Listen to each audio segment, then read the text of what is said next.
Hello everyone and welcome back to OVERWRITE, the show where we rethink games and we fight boss battles. I'm Koma. And I'm Sai. And will he make it? Let's find out. So, okay, let's see if you can figure out the important lesson in this fight.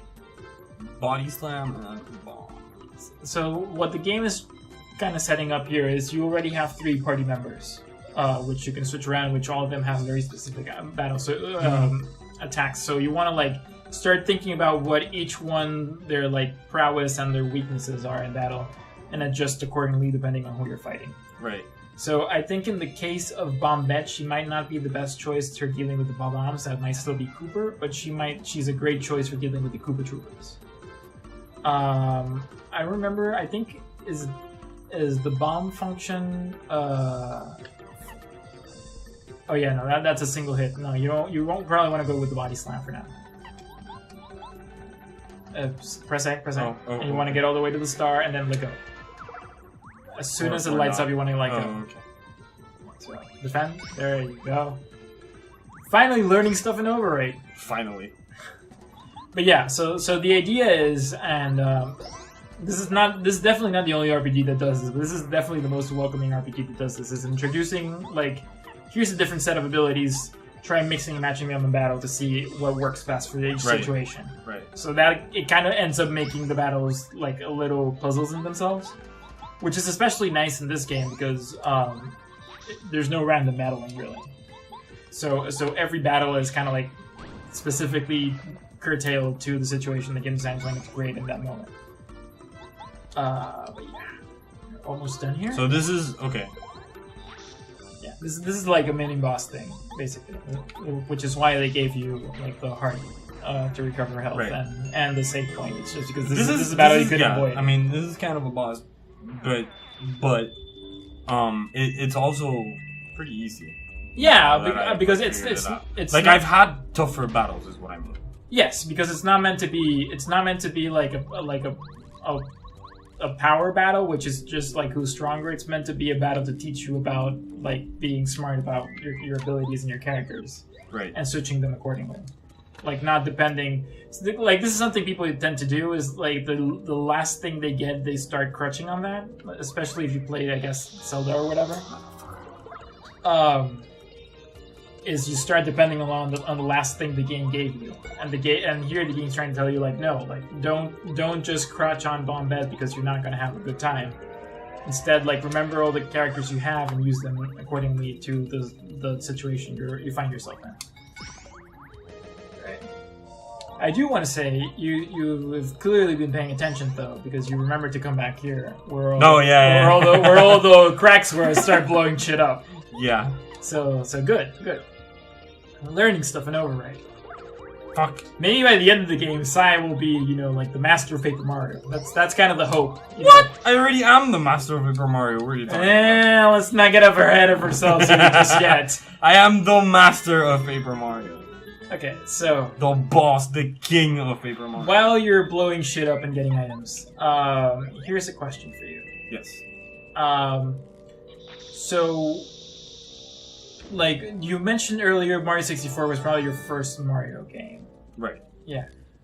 But, do you think the castle section here, do you think it's actually reminiscent of those old castle sections? Because, in the original Super Mario 2D, Super Mario Bros. Games, what are your memories of them? Is I guess what I'm trying to get at. What do you think were the consistent motifs that kept showing up? For what? For the count, you remember each level. You can keep finding it while we're talking. Yeah, about no, this. I'm thinking about where I'm going. Which is why I had to ask what you meant. Yes. So remember each level when you got to the castle. Mm-hmm. You would do 3 levels and then get to a castle level and you had to figure out the castle level. What I meant is what do you remember about those castles exactly? They were kind of like this, I guess. Yeah. Oh, but I remember that they had different I remember that they had different enemies than. Yeah, I mean, you usually got the older games tended to crutch. This is what I was talking about earlier. Is I think she gets incapacitated if you do that. So this is why you want to fight bombs with Cooper and not with Cooper and Bombette. not Bombette. Yes. I Well, mean, if yeah. it's the end of the battle, it doesn't really make a difference. Yeah, no, exactly. But it's again, it's like things the game wants you. No, you, I want to get that key, no? no, you can't. Can I You not? can't jump up right there, right now. You need to wait a bit longer. Okay. You got the key you could get right now. Which yeah, and you got the power bounce earlier because you did the thing and paid attention. I remember that. Like you were telling that there were a lot of Koopa Troopas, for example, which I think we've shown that there's a lot of Koopa Troopas in this castle level. There were Koopa Troopas, but they were like in the at least in Mario 3, which is the one I remember the most. Right. The Koopa Troopas were skull Koopa Troopas. Oh, you mean like they were zombie Troopas. like dry bones? Yes, they were dry bones. No, we'll get those later on in the game. No, this is again like I think they're taking most of their inspiration for this section of the game from Super Mario Brothers 1, more than the ones that came up afterwards. Obviously, with inclusions from Super Mario Brothers 2 with the bombs and whatever. But yeah, but like we've seen a couple of motifs that show up in those early castles. So obviously like all the gray brick stuff going on, but also like the rotating fire things. Those are like straight from Mario, yeah. Yeah, straight from those games. And Mario 3 specifically, even. Yes, that's it. It's like the recurring motifs, and again, it all comes back to this idea that this is an RPG. This is a Mario RPG, but it's going through the same motions that the 2D games are going. And it's kind of like, I think we talked about this in the checkpoint, which hopefully has come out by the time we're seeing this episode. Shit! Which is that there's this thing where this game is made for kind of both the newbies who've probably, like, this is their first RPG, but also for people who are definitely familiar with the Mario games. And so I think this, especially this Koopa Brothers Fortress section of the game, is definitely meant to evoke kind of those classic Mario games, and give them like a new twist and play around with I guess the tropes of the series. So we had like the bomb thing, we have being in jail and whatever, and also like the architecture, the finishes on the walls. Yes, exactly. It's all meant to be kind of a callback, but at the same time, it's not really that hard. Like you've noticed, it's a pretty straight line. Figuring out like where you need to go, so it's not meant to be super complex. Like here, like this is a puzzle, but it's not meant to be like, oh my god, how do I figure this out? Like not super stressful or whatever. It's just keeping you aware of your surroundings and of the abilities you've got up to this point, and making sure you're using them. And aiming, also. And yes, aiming. See, aiming in 3D space, not easy.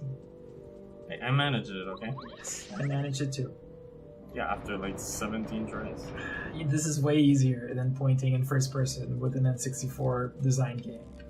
This is also an N64 design game. Where you're not pointing. No shit. Where you're not pointing in the first person. Don't you give me no shit. It was easy. There's no Z-axis, is what I'm trying to say. Can I? No, because there's the spikes in the way. That's supposed to be the top. So jump. Well, I didn't mean that. I meant the enemy, but that works too. And so these stairs are going to lead you back to where you were trying to get up earlier. Oh, okay. Exactly, so you can get back in there. See how it all kind of connects? Yes. Think you can deal with this by yourself, or do you need... No. Have you figured this out by now? I got this. Woo! There you go. Alright.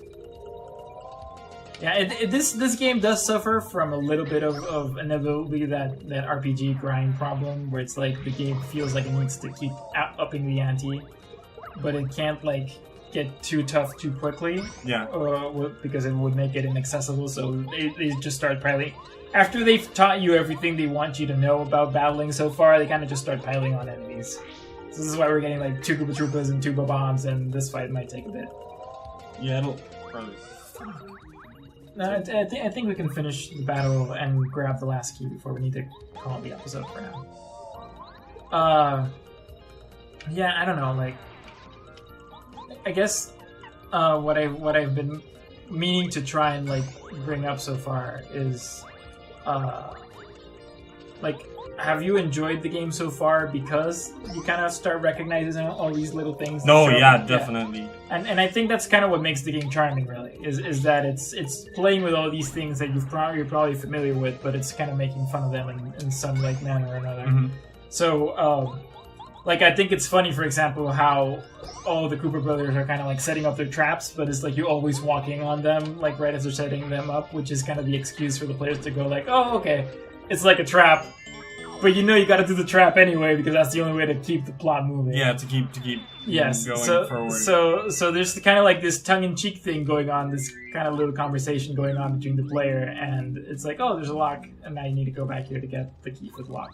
There's a little conversation going on between the player and the developers, which is just kind of like this ongoing knowing wink, like, like, I know what you're doing, and the player's going like, yeah, I saw that too, and it's kind of, I don't know, I think it's what makes Paper Mario it's very neat. so charming. It's just very unique, I think. In like, at this point, being like a comedy RPG, you mean? Did you press the button? Yeah, I pressed the button. Yeah, that might be a good time to call the episode. See you guys in the next one. Bye!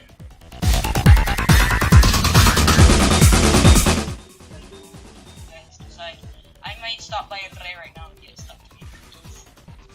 She wants cookies. We can make cookies and have beer, like, do that like a double day thing. Cookies and beer. Yeah. Cookies and beer!